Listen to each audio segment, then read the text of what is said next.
All right, now Kenya's flag is once again flying high in Berlin after Eliud Kipchoge made the country proud by breaking his own record in the marathon. That and much more on the program tonight.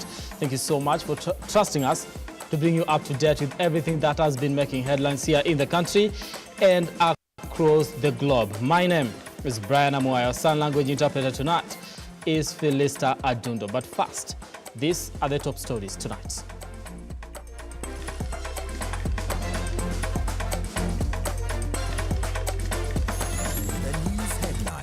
In association with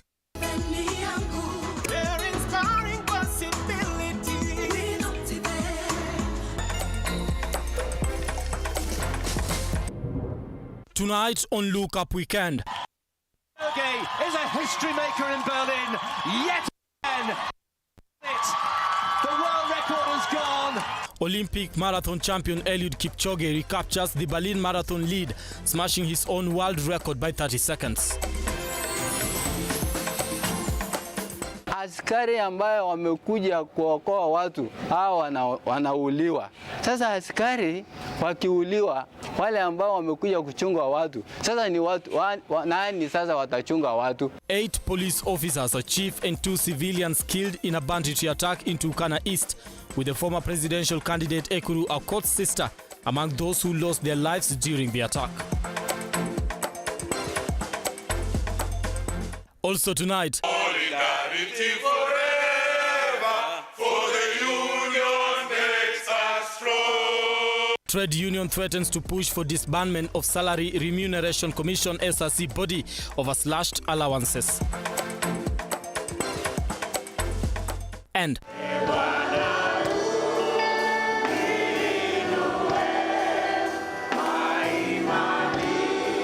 President William Ruto hosts church leaders for a Thanksgiving service at State House, Nairobi.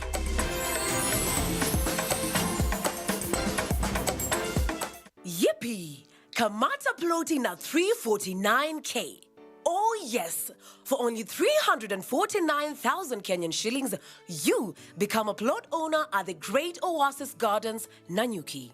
The Great Oasis Gardens Nanyuki is located along the Nanyuki-Rumuruti Road, only 11 minutes from the Cedar Mall and right opposite Mount Kenya Wildlife Estate. This is the best place to establish the getaway home that you have always dreamt about.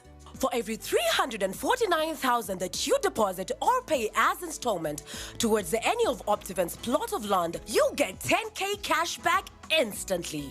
Jaza basi twende Nanyuki. Bigger is indeed better.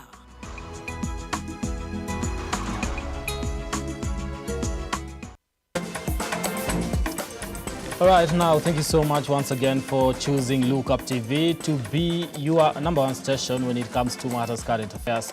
And remember, you can be part of this program by engaging us on our socials. That is at Lookuptv on Twitter, on Facebook at Lookuptv, and at Amwai Brian on Twitter. Send us your feedback there, that is on Facebook, and we'll be able to sample some of it at the end of this broadcast. And just to mention that we are also live on our YouTube page at Lookuptv. Now let's start this bulletin with what has been making headlines today. Now named as the greatest marathoner in the modern era, double Olympic champion Eliud Kipchoge once again displayed class, setting his bar high in his league after breaking his own record by 30 seconds in Berlin, having clocked 2 hours, 1 minute and 9 seconds to edge out fellow countryman Mark Korir, who finished second in 2 hours, 5 minutes and 58 seconds, as Ethiopia's Tadu Abake settled for the third in 2 hours, 6 minutes and 28 seconds.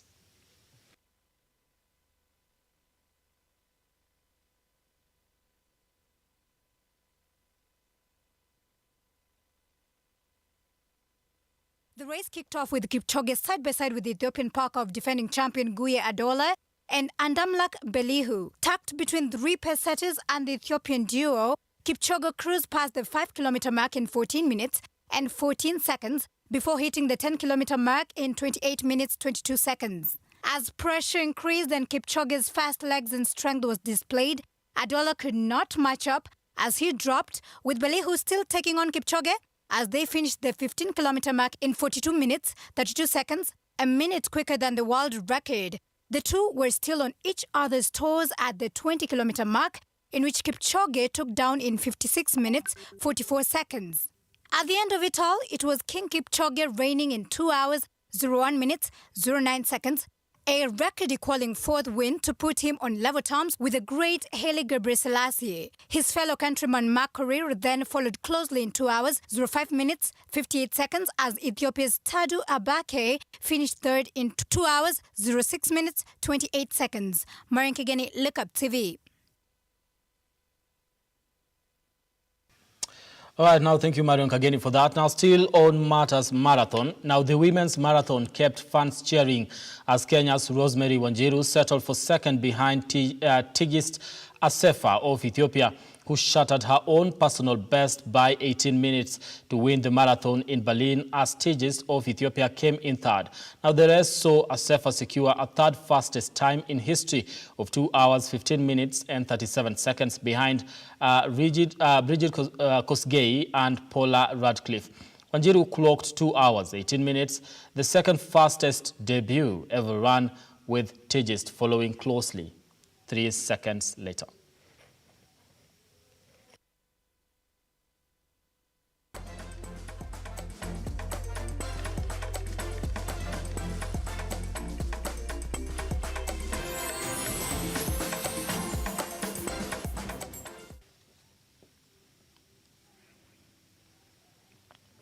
Now, away from that and back in the country, tension remains high in Turkana County after armed bandits attacked a police vehicle, killing 8 police officers, a chief and 2 civilians. Now, the officers are said to have been pursuing cows stolen before being ambushed by the bandits. Ian Keitani now reports. The 8 officers, 2 civilians and a chief were ambushed by the bandits at Namariato village while on their way pursuing the stolen cows. However, the 11 met their death after the bandits laid a trap and attacked them, leaving several others injured. The casualties were rushed to the intensive care unit at Lodwar Referral Hospital, awaiting to be flown to Nairobi for further treatment. Askari ambayo wamekuja kuokoa watu hao wanauliwa. Sasa askari wakiuliwa, wale ambao wamekuja kuchunga watu, sasa ni watu nani sasa watachunga watu? Sisi wamama hupenda amani, na mama mwenye aliuliwa alikuwa naeka patanisho ya Wapokot na Waturkana. Tunaomba serikali, tukiwa tunauliwa wamama wale wako na uchungu ya kila mahali, upande ya Pokot na upande ya Waturkana, tunauawa bure kwa barabara. Huyo mama alikuwa naenda Kamge kuweka amani ya Waturkana na Wapokot. Yesterday at around midnight we received 3 casualties from Turkana East, and they presented with the gunshot wounds. One patient was critically injured, and upon receiving the 3 patients, the critically injured patient was stabilized and admitted at HDU. A police chopper has been dispatched to lift the bodies to Nairobi, with Turkana Governor Jeremiah Lomurukai and Senator James Lomenen urging the government to compensate the families of the deceased. We feel we should receive justice from the government of Kenya. We should get justice from the security apparatus of this country, because that is the role of a government. Immediately after independence, we said we will provide security to the people of Kenya and other good basic needs. So as a leadership of this country, we are appealing to government agencies to leave these other side shows, to give us security for the people of Turkana County. Security has been beefed up in the region, with heavy police presence at the location of the incident. Ian Keitani, Lookuptv.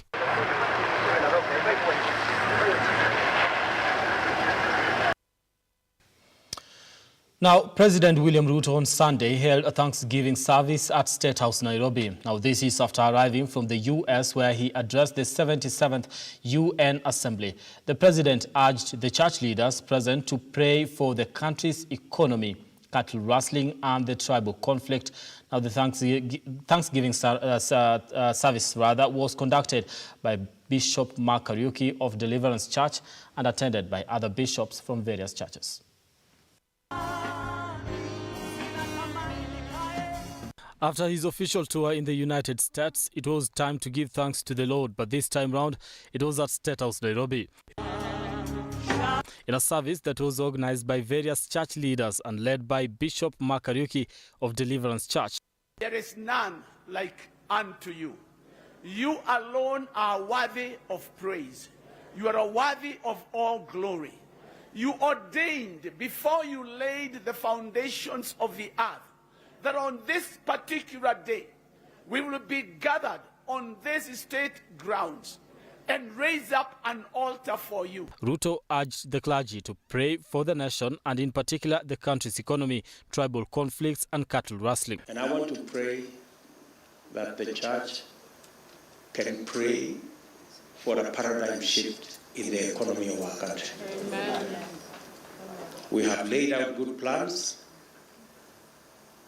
and I can see there is light at the end of the tunnel. Things are difficult, but we will succeed because we have God on our side. Please pray for our economy. Please remember to pray for our economy. I said, please remember to pray for our economy. Ruto also took the chance to sharpen his choristering skills by leading the congregation in worship songs.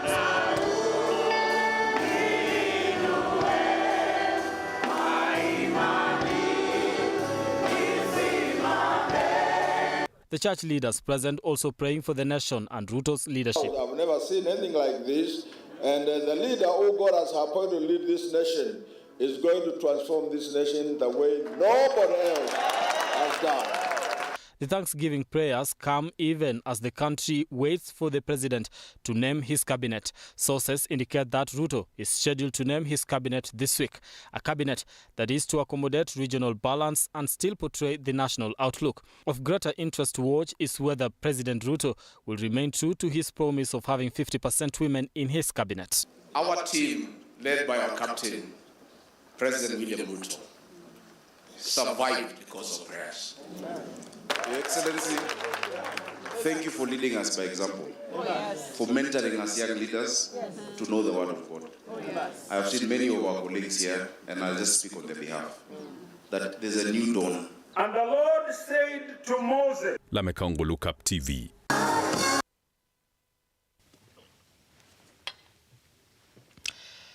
All right, now, moving on, Kenya Medical Practitioners and Pharmacists and Dentists Union, KMPDU, and other trade unions have vowed to push for disbandment of the Salaries and Remuneration Commission, SRC, from office.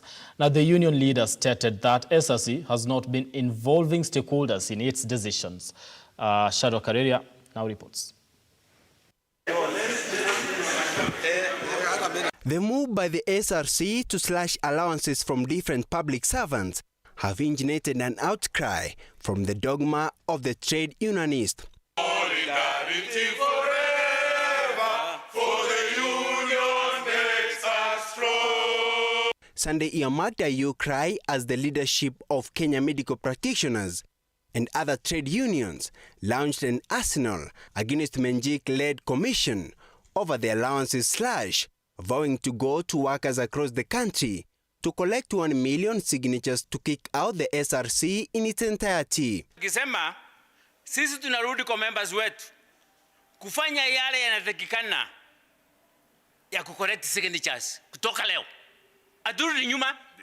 Kutoka leo tuna wajibu ya correct signatures. Parliament ikifunguliwa Alhamisi, petition yetu tuko tayari kuifanya. SRC must go. Union leaders argue that SRC has been making its decisions without seeking their opinions. We disagree with the overarching role it has abrogated itself of issuing binding advisories without workers' input through their unions. The unions claim that the move by the SRC to remove allowances was a violation of workers' rights. The Commission has turned into a body that is neither answerable nor accountable to anyone and makes decisions without public nor stakeholder participation, contrary to the Constitution of Kenya. Article 231, Section 4. Wao wanapofanya kazi yao kulingana na mujibu wa katiba ya Kenya, wanafanya kupita kiasi. Kwetu sisi kama wafanyikazi wa umma, SRC kazi yao ni kushawishi peke yake. Their complaints against the SRC have been backed by the Kenya Union of Post-Primary Education Teachers, KUPPET, Chairperson Omboka Milemba, stating that the union will be heading to court to invoke what he terms as the injustices done to teachers. Tumeanza mipango ya kupeleka SRC kotini na pia kuongea na serikali ili walimu waweze kuongezwa mishahara. Walimu hawana mshahara wa kutosha. Nyumba ama bei ya nyumba ni juu sana, ni ghali kuliko ile pesa ambayo tunapeana kama house allowance. Kwa hivyo lazima tuongeze pia house allowance ya walimu. The unions have stated that they will not slow down until their plea is heard and acted upon appropriately. Shadrack Kareria, Lookuptv.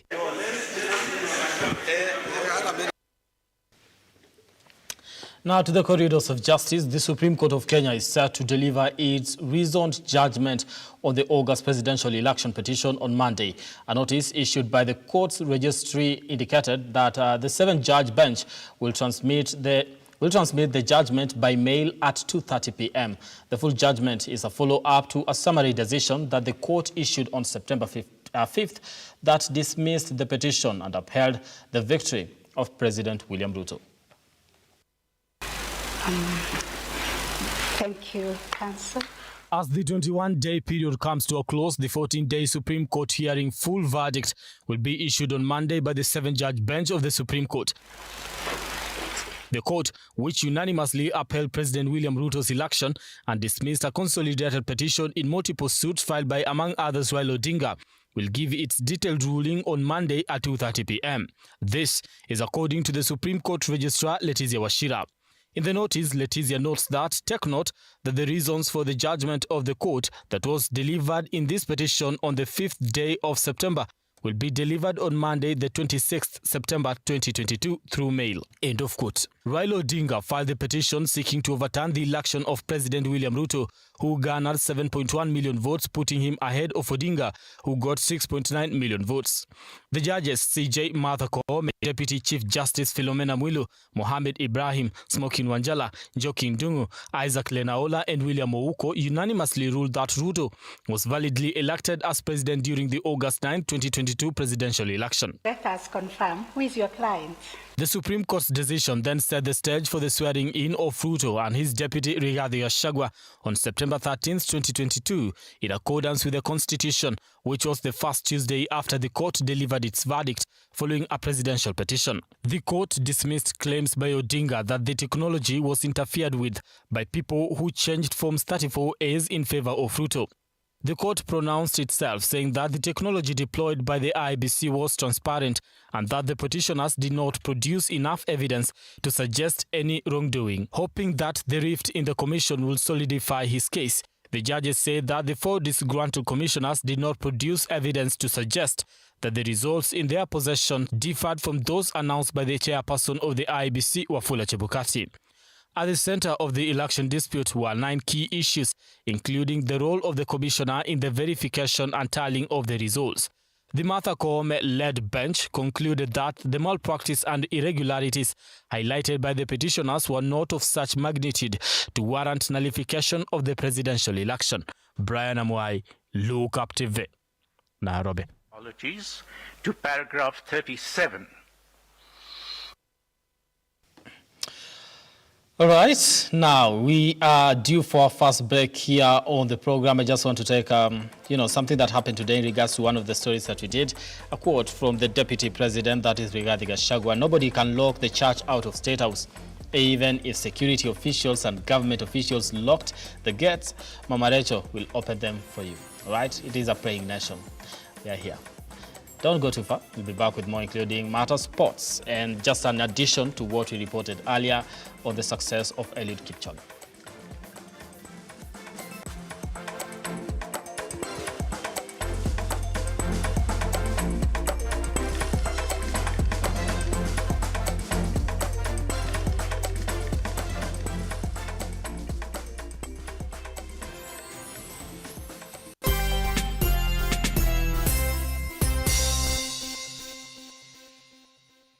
Vera Beauty and Fashion College is focused on being the leading technical and vocational training institute in the region.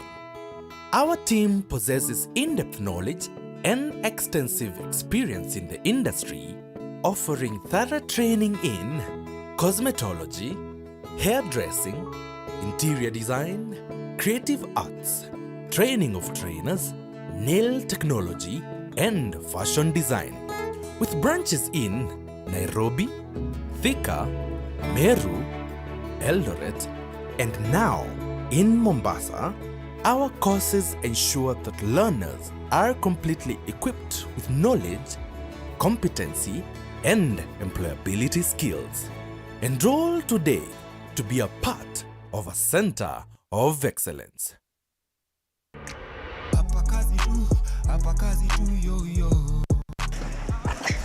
Hii ndio inaitwa randa. Unakumbuka mwimbaji alisema nipige randa Nimelelewa kwa ile hali ya hustle. Celebrity yule tumefanyia kazi kubwa ni Nyashinski. Nashukuru ni hapa kazi tu.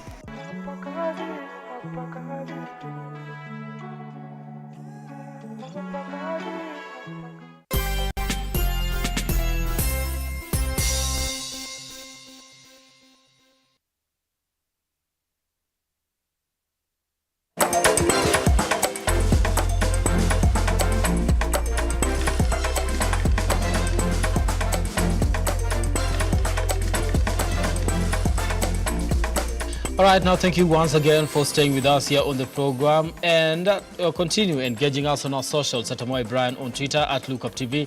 The hashtag to use tonight is LookUpWeekend. Now, moving on, Pharmacists Awareness Week celebrations are ongoing worldwide, and pharmacists from Kakamega County have urged locals, they have urged locals to do away with over-the-counter drugs, emphasizing that continuous use of these drugs has increased numerous health risks on individuals. In earmarking this year's theme, the pharmacist leadership explained that the Pharmacy Awareness Week is anchored on educating locals about the importance of visiting health centers when they fall sick to receive their right prescriptions, especially the correct dosage, rather than purchasing drug over the counter, resulting to overdosage, and encourage patients to finish their dosage prescriptions. They added that they are proud of the measures adhered to in field of pharmacy, particularly pointing out an increase in the number of pharmacists and the great improvement of services provided by the pharmacist. Kuna mambo mengi tunaweza jivunia. Ya kwanza ni ile nambari ya wahudumu wa famasia imeongezeka marudufu. Na hiyo kuongezeka imeleta wagonjwa kupata ile huduma mzuri kulingana na magonjwa yao. The pharmacists have requested all pharmacies to strictly follow the pharmacy code of ethics when practicing their profession, citing the motto of "Here which is uniting to ensure we have a healthy world."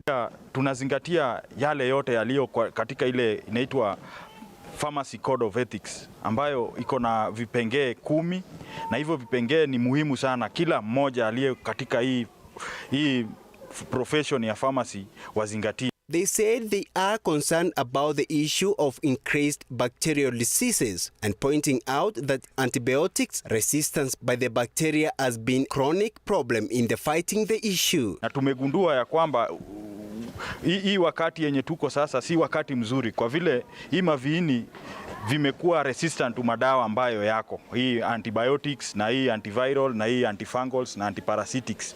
Sasa tungependa kuhimiza wananchi wawe wakikuja hospitali wanapewa prescriptions ndio wananunua hii madawa.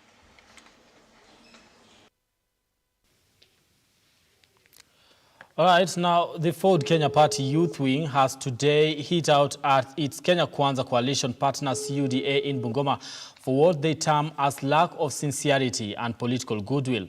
Now, speaking at the Bungoma County Ford Kenya headquarters, the youth led by David Wakoli, who is the party's youth leader, says Ford Kenya had only one senator at the Senate, and with its party leader Moses Wetangula being elevated to the Speaker of the National Assembly, the party must be allowed to fill the Bungoma senatorial seat with a Ford Kenya candidate. As Bungoma Youth League, we hereby want to endorse Honorable David Wafula Wakoli as the Ford Kenya candidate to replace Baba Waroma. Tapa ambayo viongozi wakubwa Mheshimiwa Rais William Samoei Ruto na Mheshimiwa Moses Masika Wetangula waliandikisha chini ilikuwa ya kwamba sisi kama chama cha Ford Kenya tuunge mkono Mheshimiwa William Samoei Ruto kama rais wetu. Kwa hiyo mkataba tukasema tukipita kura Mheshimiwa Moses Masika Wetangula anakuwa Speaker of the National Assembly. Na tena wakasema ya kwamba chama cha UDA hakitasimamisha senator wa Bungoma. Sasa sisi tunataka kuuliza Mheshimiwa Dan, nani ako na deni la mwingine? Time for Ford Kenya and members of this party to return the hand for Honorable Wafula Wakoli is now.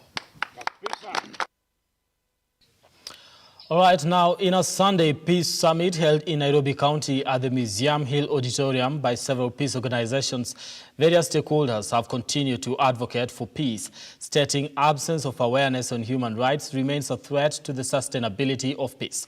Now, the forum saw Heavenly Cultures, several culture World Peace Restoration of Light, sign an MOU with other peace organizations such as International Women Peace Group and